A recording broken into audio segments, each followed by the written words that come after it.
Imagine this. You are sitting at your desk, buried under a mountain of textbooks. You are highlighting every second sentence with a neon marker because you think everything is important. In your head, you are already planning your Nobel Prize speech. But here's the brutal reality. After 3 hours of this studying, your brain retains about as much information as a bucket full of holes holds water. Congratulations, you have just joined the 99%. You are learning with the same efficiency as a caveman trying to build a SpaceX rocket. But wait, it gets funnier. These 99% sincerely believe they're doing it right.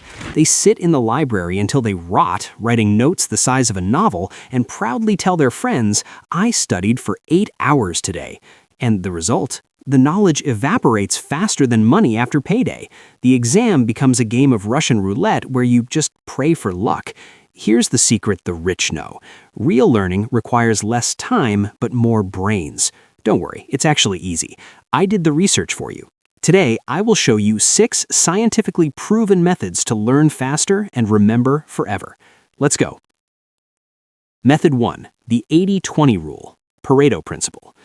Meet the cruelest discovery in the world of education. 80% of what you cram into your head is absolutely useless. While you are heroically memorizing what color Napoleon's socks were at the Battle of Waterloo, the exam and life will ask you about his military strategy. This is called the Pareto principle. 20% of your efforts give you 80% of the results. The other 80% of your effort? Well, that just gives you the feeling that you worked hard and some pretty rainbow-colored notes.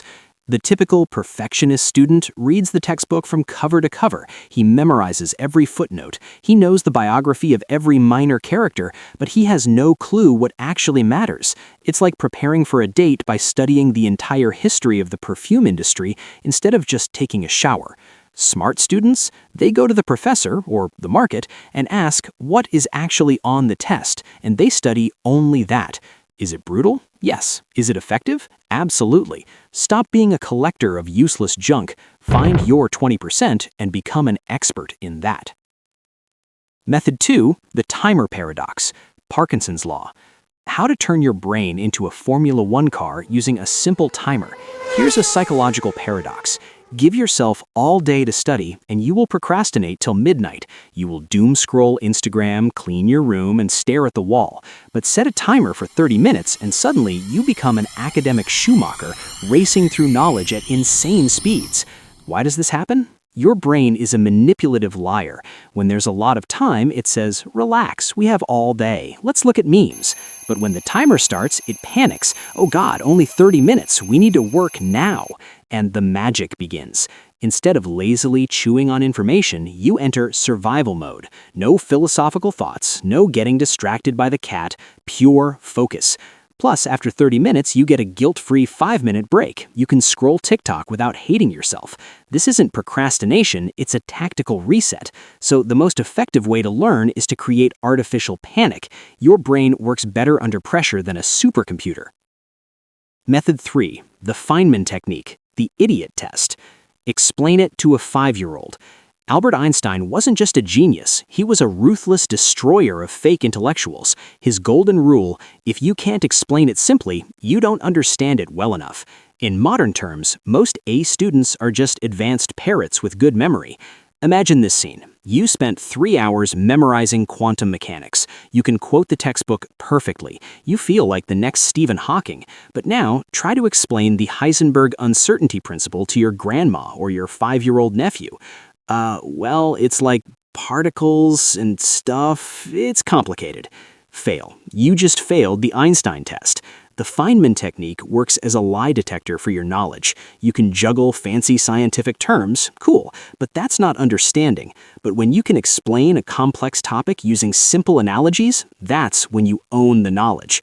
The funny thing is, while you struggle to translate complex to simple, your brain finally starts to truly understand it. Method 4, active recall. The brain is a liar. Why does your brain pretend to remember, but actually remembers nothing? Your brain is a pathological liar. When you read the textbook for the 100th time, your brain nods happily. Yes, I know this. I recognize these words. But at the exam, it suddenly switches to amnesia mode and pretends it's seeing this information for the first time in its life. Sound familiar? Congratulations, you were tricked by the illusion of competence. Here's the catch. Recognizing is not the same as remembering. When you read photosynthesis happens in chloroplasts, your brain says, I heard that before, but try to close the book and say it out loud. Suddenly, your head is emptier than deep space. Active recall acts as a strict interrogator. No hints, no, oh yeah, I remember, only harsh reality. Do you know it or not? And surprisingly, this interrogation forces the brain to actually save the data, not just pretend. Method 5. Sleep and the gym. Biohacking. Why is your brain a nightclub, and what does the gym have to do with it? Here's some shocking news. While you sleep, your brain turns into the most exclusive nightclub in the city, but instead of dancing, it hosts a VIP party for your memories. Information gets sorted onto shelves and the garbage gets thrown out. Now imagine a genius who decides to pull an all-nighter before the exam. That's like closing the club right when the party starts. All your effort from the day just evaporates because the brain didn't have time to process it. But wait, it gets better. Even a simple walk acts like steroids for your memory. 10 minutes of walking makes your brain smarter than 3 cups of coffee. Why? Because movement pumps blood and oxygen to the brain. It's a real-time CPU upgrade. But you keep sitting at your desk, choking your neurons with a lack of oxygen, wondering why you think like a sleepy sloth. The best strategy? Sleep well and take a walk. It sounds like an excuse, but it's science. Method 6. The Blurting Method. Brain vomit. Why is this better than cramming?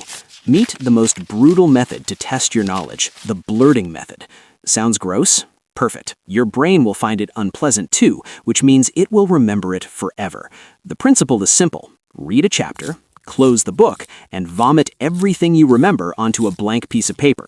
No peeking, no, oh, what was that about mitochondria? Just dump the contents of your head like a sack of potatoes. Most students panic here. I don't remember anything. I only wrote 2 sentences. Good. That is the truth of your knowledge. The feeling that you knew it all while reading was a beautiful lie created by your brain.